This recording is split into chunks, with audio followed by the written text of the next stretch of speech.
Sekarang kita lanjutkan dengan segmen 11.2, masih di manajemen proyek terkait network scheduling, khususnya membahas critical pathway method. Now let's continue our lecture related with network scheduling in this segment focusing on critical pathway method. Sekarang kita membahas critical path analysis. Jadi ceritanya ada aktivitas dari aktivitas A ya sampai aktivitas G. Masing-masing aktivitas ada yang bisa dimulai dari awal tanpa predecessor ya, tanpa kegiatan awal, tapi ada juga yang baru bisa dimulai setelah kegiatan awal ini diselesaikan. Dan masing-masing kegiatan ini ada durasinya. Tentukan critical pathway-nya seperti apa. Now let's try with the example of critical path analysis. Okay, let's say we have a series of activities from A to G. Some of them can begin immediately because no predecessor. On the other hand, some of them need predecessor to be finished. All of the activity require a certain duration. Find the critical path. Untuk kasus pertama, petakan A, B, dan C. Ya, seperti terlihat di sini, A, B, dan C dapat dilakukan tanpa adanya kegiatan di awal. Jadi buat satu node start, kemudian ada kegiatan A, kegiatan B, dan kegiatan C yang bisa dilakukan di awal. Cantumkan masing-masing durasinya. Jadi A itu 2, B itu 6, C itu 4. Ini durasinya bisa hari, minggu, bulan, atau bahkan tahun. Kemudian lihat, aktivitas D baru bisa dilakukan setelah aktivitas A selesai. Jadi dari A harus ada cabang ke D. Ini dilakukan selama durasi 3. Hal yang sama lakukan untuk yang lain. E itu setelah C, kemudian F itu setelah A, jadi A ini nanti ada cabangnya. Lalu G ini setelah B, D, dan E semua selesai. Jadi di sini. Nah, pastikan jika kalian menggambar F ada di bawah, ini garisnya akan berpotongan. Jadi pastikan tidak ada garis yang saling berpotongan. Jangan lupa cantumkan juga semua durasinya, dan pada akhirnya setelah F dan G selesai, kita masuk ke tahap akhir. Step 1. Construct AON diagram of the project. Remember, this is the project from A to G. Put one node as start, and then these following activities A, B, and C can start without any activity as predecessor. So A, B, and C, don't forget to put duration respectively 2, 6, and 4. Activity D have A as predecessor. So we can put it here. Activity E can be done once the C is finished. So C and E is here. Each of them, don't forget to put the duration. And then F should be done once the A is finished. And the last one is G, where the predecessor is activity B, D, and E. So B, D, and E. We have G here with the following duration. When both are finished, we can put an N here. Langkah kedua adalah menghitung dengan konsep maju. Konsep maju itu dengan cara membuat istilahnya adalah early start dan early finish. Sebagai contoh bagaimana? Buat start 0,0. 0 adalah early startnya, waktu yang paling awal dimulai, sedangkan 0 setelahnya adalah early finishnya. Jadi kalian bisa dilihat yang dalam kurung ini adalah ES dan EF. Kemudian untuk kasus kegiatan A. A berlangsung selama 2 hari. Jadi dia akan dimulai paling cepat di hari ke-0, selesai paling cepat di hari kedua. Hal yang sama lakukan juga untuk yang B dan C. Sekarang kita lanjutkan untuk kasus D. D paling cepat dilakukan di hari kedua, karena syaratnya A harus sudah selesai. Ditambah 3, maka kita akan mendapatkan paling cepat selesai di hari kelima. Kita asumsi durasinya dalam hari. Bagaimana dengan aktivitas E? E paling cepat dilakukan di hari keempat, sesuai dengan aktivitas C yang baru selesai setelah hari keempat. Kemudian ditambahkan dengan durasi E sebanyak 5, kita akan mendapatkan 9 di sini sebagai waktu yang paling cepat kegiatan E selesai. Hal yang sama dilakukan untuk aktivitas F. Jadi di kegiatan F, paling cepat di hari kedua akan selesai di hari ke-6 karena durasi kegiatan F adalah 4 hari. Nah, yang agak tricky adalah pada saat menentukan kegiatan G. Kapan dia tercepat? Karena syaratnya dari G itu adalah B, D, dan E semua harus selesai dalam keadaan selesai, maka paling cepat di sini kita bisa melihat yang terlambat adalah 9. Maka kegiatan G baru dapat dilakukan paling cepat di hari ke-9. Ditambahkan dengan 2, kita mendapatkan paling cepat selesai di hari ke-11. Dan di akhir 11, 11. Okay, step 2. Forward past calculation. The idea is to determine the earliest times which each work package can be started, ES, early started, and EF, early finish. Now, let's try like this. Let's say early start is 0 while early finish is 0. This is day 0. For activity A, the early start is day 0. With the activity of A, duration is 2 days. We put this is day 2. Similar to activity B. Early start day 0, early finish day 6. For activity C, early start day 0, early finish day 4. Do the same thing for the rest. Let's say for activity D. In this activity D, since it can begin once the activity A is finished, the early start should be day 2 plus duration 3, early finish is 5. Do the same thing for E. So you can have early start day 4, early finish day 9. Similar here, early start for F, day 2, early finish day 6. But be aware for activity G, because activity G can only be start once B, D, and E are completed, so the early start is 9, because this is the longest one. Early start is in day 9, while early finish, don't forget, plus this duration is 11. So in the end, we have 11 and 11.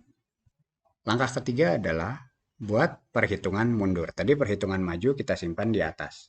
Sekarang perhitungan mundur kita simpan di bagian bawah. 0,0. Karena yang namanya perhitungan mundur dimulainya dari paling belakang. Data yang ada di sebelah ini kita tambahkan di sini. Oke, 11,11 jadi late start dan late finish. Oke, kita mundur ke aktivitas G selama 2 hari. Jadi late finish-nya tetap 11, late start-nya 11 kurangi 2 dapat 9. Lakukan hal yang sama di sini. Late finish-nya tetap 11 karena mengikuti nilai yang ada di bawah sini. Kemudian late start-nya 11 kurang 4 kita dapat 7. Lakukan hal yang sama untuk mundur yang lain. Misalnya kita ambil dari 9 tadi masuk ke sini, dikurangi 5, ya, kurangi 5 ini kita dapat 4. Lakukan hal yang sama, 9 ini masuk ke sini, dikurangi 3, kita dapat 6. Kalau yang ini bagaimana untuk yang F? F belum bisa dilakukan karena kita harus membandingkan antara D dan F. Kita lakukan dulu untuk kasus yang kegiatan B. Untuk kasus kegiatan B, lakukan hal yang sama seperti D dan E tadi. 9 ini masuk juga ke sini. Dikurangi 6, kita akan mendapatkan 3. Nah, sekarang bagaimana untuk kasus kegiatan A? Di mana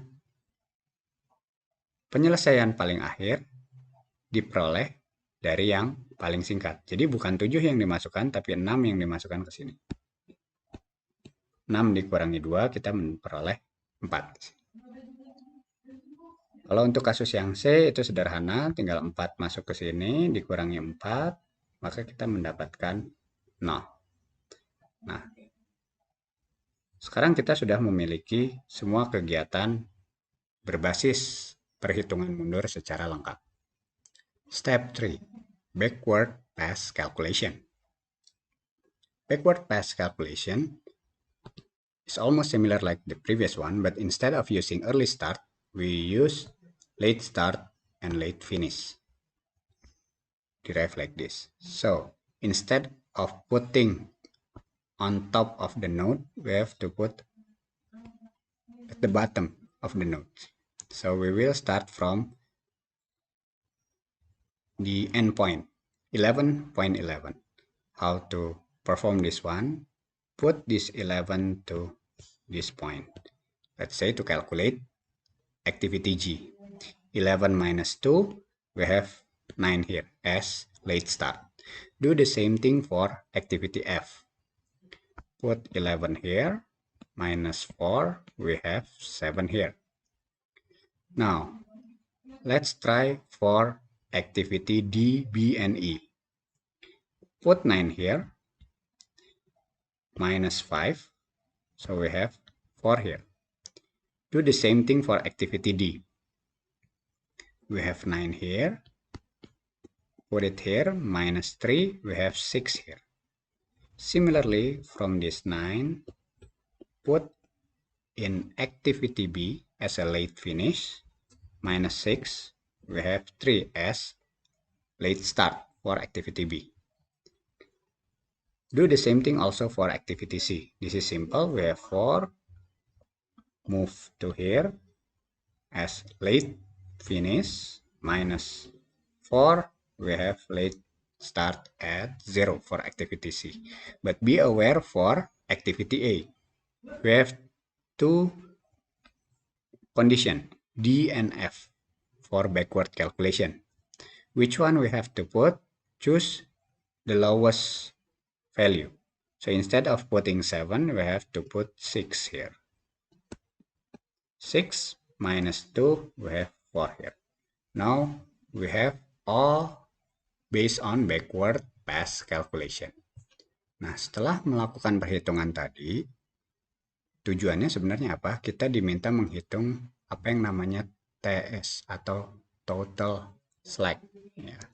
Jadi kalau dilihat di sini, TS itu adalah durasi di dalam work package yang bisa ditunda. Karena nanti kita akan melihat ada istilahnya early start tanpa late finish. Ya, cara menghitungnya seperti apa nanti kita lihat bersama-sama. Kemudian ada istilah berikutnya yang namanya adalah free slack, yaitu durasi di dalam work package yang bisa ditunda karena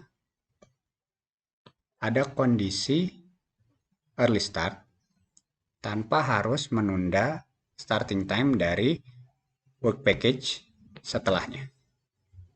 Rumusannya bisa dilihat ya, ini yang untuk total slack, yang ini untuk free slack.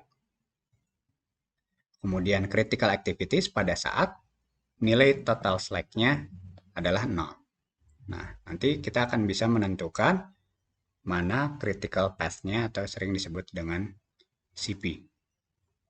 Nah, pada saat ada penundaan dari work package di dalam critical path, maka keseluruhan project akan tertunda. Itu adalah konsep dasar menentukan critical pathway analysis. The next step is, once we know the value, we can calculate what's so-called by total slack. This is the duration within which a work package can be delayed since early start without delaying late finish of the entire project. This is the calculation. We can exercise this one later on. The second term is free slack, FS. This is the duration within which a work package can be delayed since its early start without delaying the starting time of all its successor work package. This is the calculation for free slacks. Once we calculate that one, we can understand the critical activities is when the total slack is equal to 0. At that point, we can form what's so-called by critical path or CP. When we have a delay, even only a single work package in that critical path, it will cause a delay of the entire project. Nah, ini contohnya seperti ini. Gambar yang sebelah kanan kita sudah menentukan sebelumnya ya. Jadi di gambar kanan kita bisa menentukan masing-masing nilai ini seperti apa keseluruhannya. Nah, sekarang kita buat masing-masing perhitungannya. Nilai-nilai yang ada tadi dimasukkan ke IS, IF, LS, dan LF. Masih ingat ya, sebagai contoh kegiatan A. Ini IS-nya 0. Ini IF-nya 2. Yang ini LS-nya, late start, 4. Yang ini LF-nya, late finish. Maka kita bisa menghitung total slack dengan cara apa? 6 dikurangi 2, late finish dikurangi early finish, jadi ini kurang ini. Ya, nilai 4 ini bisa diperoleh dari 6 kurang 2 atau 4 kurang 0, sama saja. LF dikurangi IF atau LS dikurangi IS. Ya, maka nilainya akan sama 4 dikurangi 0. Maaf ini salah ya. Hasilnya bukan 2 tetapi 4. Ini salah, ini harusnya 4. Kemudian lakukan hal yang sama ya. Ini 3 kurangi 0 sama dengan 3 atau 9 dikurangi 6. Ini pun 3. Lakukan hal yang sama 4 kurangi 4 atau 0 kurangi 0. Kita akan mendapatkan 0. 4, 0, 5, 0. Nah, yang mendapatkan nilai 0 kita tandai ini kegiatan C, kegiatan E, dan kegiatan G. Sehingga kita bisa memberikan tanda C, E, dan G sebagai critical path dari project ini. Okay, now let's start with total slack calculation and identification of critical path. Remember, we already know how to prepare all of this. The next point is try to make this table. Put each of it, let's say for activity A. Put 0 as early start, put 2 here as early finish, 4 here as late start, and 6 here as late finish. And how to calculate total slack? You can calculate based on this. 4 minus 2 equal to 4. This is not 2, this is 4. Or 6 minus 2, which should be the same. Do the same thing here. 3 minus 0 or 9 minus 6. 0 minus 0 or 4 minus 4 equal to 0. 6 minus 2 or 9 minus 5 equal to 4, and so on. So in the end, you can find which activity that show total slack equal to 0. C, E, and G. Therefore, the critical path of this project is CG. Start, C, E, G, dan finish. Oke, sekian segmen terkait dengan perhitungan critical pathway method. This is the end of the segment for example of critical pathway method.